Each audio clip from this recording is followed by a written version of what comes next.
Bonjour, je m'appelle Bernard Friot et j'écris des livres pour la jeunesse. Je suis très heureux de m'adresser à tous les élèves qui vont participer au projet de l'Office scolaire et universitaire international à voix haute en 3 langues. Quand on m'a proposé d'être le parrain de cette édition, j'ai tout de suite accepté parce que lire à haute voix, c'est vivre les textes d'une façon plus sensible et c'est aussi vivre les textes avec les autres. C'est partager quelque chose de soi-même et quand on écoute, c'est lire avec les oreilles. Je dis souvent que j'écris à haute voix. Ça veut dire que quand j'écris, j'entends les textes dans ma tête et je cherche à raconter, à dire avec les sonorités des mots, avec les rythmes des mots.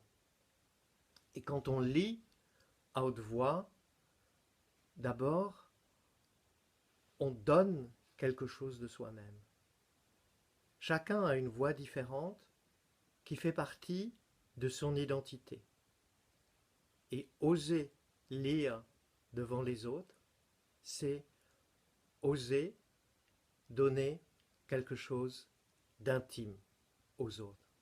Et écouter quelqu'un qui lit, au-delà des mots qu'il dit, au-delà du texte qu'il interprète, c'est accéder à quelque chose de profond de lui. Je vais vous donner un exemple en vous lisant un poème en français et en italien. J'aime beaucoup aussi l'idée que vous allez lire dans plusieurs langues. Lire un même texte en plusieurs langues, c'est comme l'interpréter sur des instruments différents. Parce que chaque langue a une couleur, un rythme, a une mélodie différente. Et parler différentes langues, c'est vivre le monde chaque fois d'une manière diverse. Plus on parle de langue, plus on s'enrichit soi-même et plus on vit de vies différentes. N'oubliez pas, quand vous lisez à haute voix, que vous vous adressez à un public, que vous dialoguez avec lui. Il est présent et il répond même si vous ne l'entendez pas, même si vous ne le voyez pas. C'est un dialogue, c'est une façon d'être ensemble, c'est une façon de vivre des émotions ensemble. J'ai choisi la poésie parce que souvent on l'oublie. Or, la poésie, elle joue avec la musicalité des mots. Hein. Écrire une poésie, c'est faire de la musique avec les mots et la lire aussi. Voici donc ce poème, d'abord en français. Il est extrait du livre Je t'aime, je t'aime, je t'aime. C'est le dernier poème, évidemment. C'est un poème d'amour. Et puis je le lirai en italien. En italien, le livre s'appelle Il mio primo libro di poesie d'amore. Je suis sûr que vous avez compris sans même que je traduise.